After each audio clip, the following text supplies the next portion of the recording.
January 1st, 2026. Let's see this While right now. conducting a reconnaissance flight, a Ukrainian FPV drone detected a Russian soldier who was extremely well camouflaged. Not much. The drone operator quickly maneuvered backward and launched an attack. The Russian soldier noticed the drone approaching him, but there was nowhere for him to hide or escape. Panicking, the Russian soldier tried to stop the drone by throwing his weapon at it, but it was useless. Damn. Look at the current state of the front line. It's so cold Winter out there. has now reached the front line. A Ukrainian FPV drone operator conducting reconnaissance on the front line soon spots a lone Russian soldier advancing along the front line. As the drone approaches, it becomes clear that there are two soldiers. The drone targets the Russian soldier trying to flee and crashes into him. Two Russian armored vehicles, BMP-1 and BMP-2, which moved to attack Ukrainian defense positions, encountered fierce resistance. Ukrainian artillery began firing at the armored vehicles. While the Russian armored personnel carriers sustained damage from the artillery fire. Ukrainian FPV drones also joined the attack. Although several Russian soldiers managed to exit the vehicles and retreat into a wooded area, they could not escape the mortar fire. That's nice. But did you see the shrapnel scattered across the terrain? What weapon do you think caused that? A Ukrainian fiber optic drone is chasing a Russian military vehicle. As the drone rapidly approaches the military vehicle, the Russian soldier on board there's so many of them. down, but it's too late. The Ukrainian Signum Battalion has disabled numerous similar Russian military vehicles in the Sumy region. Russian forces are constantly trying to provide logistical support to strengthen new defensive positions in the region. But these attacks are thwarting all such attempts. Look at the Russian military vehicles transporting supplies to the front. These aren't even armored vehicles. These completely defenseless military vehicles are being taken out one by one. But why are Russian forces still employing tactics that will result in such heavy losses? The drone You know why? Is because they have idiots, commanders, and officers. That's why. And that's okay with me. And that's okay with you, I'm sure. They're just a bunch of idiots. Not well-trained officers or commanders. I'm not an expert on this stuff, but obviously it's not working. So just keep going. Keep feeding this thing. Keep losing. I'm okay with it. Operator detected a well-camouflaged Russian position. He began maneuvering into a position where he could attack the position with precision maneuvers. After a few maneuvers, the Russian soldier inside appeared and began firing at the drone. Damn, he's right there like a rat. The Russian soldier became the target before he could shoot down the drone. A Russian armored vehicle was spotted transporting soldiers to their trenches in the Pokrovsk region. Drones immediately launched an attack. As a result of successive drone attacks, the armored vehicle sustained significant damage. It's trying to move still. Having lost its mobility, the armored vehicle caught fire after being hit multiple times. Furthermore, it appears that no Russian soldiers were able to exit the armored vehicle. Oh my God, bro. They got cooked in there. Imagine getting locked up in a hot metal, cooking metal. You can't get out. You're getting cooked alive. Damn. After the attack, a building housing 4 Russian soldiers was hit by a drone attack. That's probably the worst way to go out, honestly. I'm just thinking, imagine being locked up in a hot metal box and you can't get out, so you just burn up alive. Should have stayed home. Should have stayed home. After a very violent explosion, only one soldier emerged from inside and began to flee. The other 3 soldiers were unable to escape. Russian soldiers using abandoned areas as shelters were also attacked by Ukrainian forces. Despite all efforts, Russian soldiers, who now choose different hiding places instead of trenches. Do you want to see the uncensored version of this video with no blurs and no cuts? Head over to olegreacts.net. The link is in the video description. Check it out and enjoy the real experience. still failed to escape drone attacks. You would think in like a snow it's easier to hide, right? But man. Do you see where the Russian soldiers are hiding? These images truly show Russian soldiers who are now in a desperate situation on the front lines. Nowhere is safe anymore. Moreover, it is clear that they are in a very bad situation. The Russian air defense system, SAM, was detected by Ukrainian reconnaissance drones in the Pokrovsk region. Shortly thereafter, Ukrainian howitzers delivered a critical strike, destroying the air defense system. Look at the metal. The impact of the massive explosion spread over a wide area. Once again, Russian radar systems, air defense systems, and expensive equipment were destroyed in the same region. Wow. In addition to artillery attacks, drone strikes were also carried out on vehicles in open terrain. The Russian armored vehicle, BMP, was also among the targets. All the cages. However, what was striking this time was that extra armor had been added to the exterior of the armored vehicle. Despite 2 drone attacks, no serious damage was inflicted. Now look at the attack. If you look very closely, you can see a Russian sniper camouflaged there. Oh shit! Despite being quite well camouflaged, he couldn't escape detection by the drone. The drone struck the sniper directly, That's wild. and the bomb it was carrying exploded. Nasty. A military zone belonging to Russian forces in the Donetsk region was attacked by Ukrainian artillery. Military vehicles were destroyed and buildings were demolished. It is becoming increasingly difficult for Russian forces to maintain their presence in the region. Ukrainian forces are constantly attacking, preventing Russian forces from establishing defensive bases in the areas. Ukrainian operators of kamikaze UAVs destroyed 2 priority air defense targets, the Buk M3 and Tor M2 air defense missile systems. Take a close look at the next target, the Tor M2, a modern short-range air defense missile system developed by Russia. This system, which is effective at stopping aircraft, helicopters, unmanned aerial vehicles, but not drones, but not a $500 drone. This is where we at in war right now, you guys. Millions of dollars get poured into these systems. They can stop helicopters and planes, but a little tiny drone slips through and destroys the whole system worth millions of dollars. This is where we at. And cruise missiles can be completely neutralized by just 1 drone. Unbelievable. Now watch what happens carefully.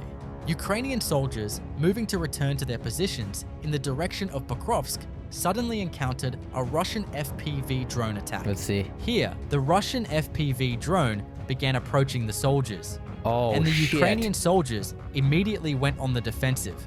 They started firing with automatic weapons. This is quite a challenging shot. Right. Can you see the drone's speed? It's also quite small in size. After being fired at repeatedly, the drone's propeller appears damaged and it falls to the ground. The drone, which falls only a few meters away, is successfully neutralized. Crazy. The Ukrainian 65th Mechanized Brigade targeted over 8,000 Russian soldiers in just 1 year. That's just one brigade, 8,200 soldiers and 15 tanks. One brigade. There's like hundreds of different types of brigades out there. Hundreds. 15,000. Disabled over 15 tanks. Wow. It destroyed over 40 armored vehicles. You see all these attacks. This was accomplished by a unit belonging solely to the Ukrainian forces. Can you imagine how many casualties the Russian forces suffered with all these drone attacks and only 1 unit carrying them out? Major attacks are being carried out on Russian supply lines. Russian tanker trucks supplying fuel to the front lines were destroyed. Subsequent attacks are being carried out against Russian military vehicles and equipment. Oh, that's beautiful. Take a close look at the destroyed vehicles. These are quite costly modern military vehicles. Russian forces... I wouldn't say they're modern, but they cost money. Okay. Rocket systems and air defense systems are being rendered completely ineffective with just a few drones. Moreover, it appears that Russian forces are not mounting any defense against the drones during these attacks. But why do Russian forces keep making this mistake? Or do they lack the strength to defend themselves? They're idiots. Here is a long-range drone attack. Ukrainian forces managed to infiltrate a Russian military logistics route near Donetsk. They're idiots and we like it. Watch the other vehicles on the road as the Ukrainian FPV drone advances toward its target. Long-range drone attack. Russian forces are constantly reinforcing different parts of the front from here. However, the FPV drone's target is specifically a military truck carrying ammunition. It should be noted that it took the drone exactly 60 kilometers to reach the area. 60 kilometers. It's about 40 miles, give or take, for these tiny drones travel. Amazing. Now that the drone had reached its target, the operator began to accelerate. With its high explosives, it successfully targeted the Russian military convoy. Damn. The war continues not only on land, but also in the sky. Everywhere. Russian forces are constantly conducting reconnaissance with unmanned aerial vehicles flying over the front lines. Crazy. However, Ukrainian forces are countering all these attacks with FPV drones. These attacks are quite easy for FPV drones, which have higher maneuverability. Look at that. Every day, hundreds of drones are destroying Russian spy drones one by one in this way. Not all of them. Have you noticed? The drones that are being neutralized are usually all the same model. Looking, yeah. However, if anyone knows the exact model, they can tell us in the comments. Oh. Attacks on Russian trenches continue. Ukraine's 3rd Assault Brigade targeted Russian trenches in the Lyman and Donetsk regions with fiber optic drones. Look at the explosions. With explosions this violent, the soldiers in the trenches have almost no chance of survival. Thanks to the nearly inexhaustible number of drones, attacks can be carried out continuously. Perfect. However, these attacks were not limited to trenches. With the arrival of winter, Russian soldiers began to take up positions in different locations. Russian soldiers, who turned the ruins of various buildings and houses in abandoned areas into trenches and shelters, still could not escape being targeted. This chaotic, disorganized battle formation of Russian forces is actually causing them to suffer more casualties. Good. But the reason they do this is to prevent greater losses by staying together. This is still not a very successful tactic. One of the first attacks of the new year was carried out against the Russian military's S-350 air defense system. The anti-aircraft missile system was rendered ineffective by a drone. The war on the front lines has now settled into a stalemate. Yeah. This is because Russian forces have gone on the defensive with the arrival of winter. Russian forces, trying to maintain their presence in the areas they occupy, are finding it increasingly difficult to hold the front lines. Ukrainian forces are now able to launch attacks more easily against stationary units. Constant attacks are being carried out on positions to prevent Russian soldiers from finding a safe position throughout the winter. Russian forces are currently struggling to provide logistical support to the regions. You've seen drone attacks up to this point. Do you think Russian forces will be able to develop a serious defense against drones? I don't think so. Or do you think this war will end this year? I don't know about you guys, but 2026, for all my viewers, 2026 might be the year. It might be the year when the war finally ends. The wall starting to crack. Everybody starting to notice. And it's just going to be a matter of time. Matter of time. You know? I think by summer, we're going to see something different. I don't know what it is. That's just my prediction. You cannot, I'm going to say it again, and I've said it millions of times. You cannot sustain these types of losses. Russia just can't sustain these types of losses. Okay, this is not Soviet Union. Okay, they don't have the same numbers that the Soviet Union used to have. People confuse Russia with Soviet Union previously, right? In the history. Oh, you know, Russia always, you know, even Trump said this. He's like, oh yeah, Russia will win every war. You know, they just throw people at it and they'll just win by, you know, they'll have the most casualties, but they'll win. Yes, that was a long time ago when Soviet Union had more people, because that was a group of nations combined together. It has way more people. It was like, I think it was like 280 million, 300 million people back then for Soviet Union.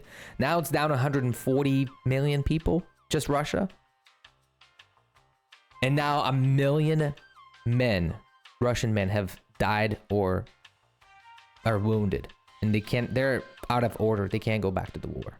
So at some point, you cannot sustain these types of losses. Okay? Give it another 6 months. You know, if Russia has a 1.5 million casualties, you just can't replenish the force the same way. Too many people in Russia are leaving the country. They don't want to be the next meat grinder in Ukraine or the fertilizer for Ukrainian soil. People are waking up. And there's a lot of Russians that just can't leave the country because they're too poor. They can't. They're stuck. But a lot of people are leaving the country. So, at some point in 2026, we're going to see a breaking point in Russia.